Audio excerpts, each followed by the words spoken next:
Today I'm going to be reviewing bear horn. This is actually what it looks like if we can get close enough. It's actually very tiny. There's my hand. There it is. That's all you need. 1.4 ounces, makes a loud noise. 120 decibels, can be heard a half mile away.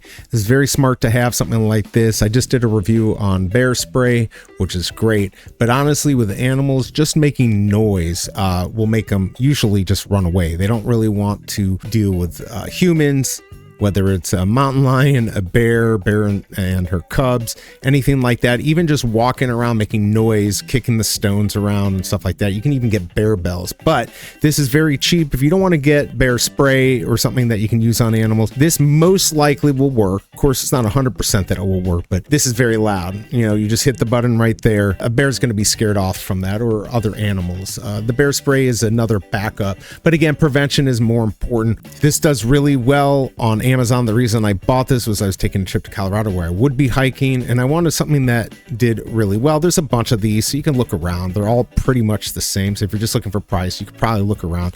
This one had 4.6 stars, which I really like. It only had 174 ratings, but in September of 2025, it sold over 400, so it does really well. There's some other brands out there, but this was the one, especially at the time when I went, that was doing really well, so I bought it. I hope this review helps, and I'll see you next time.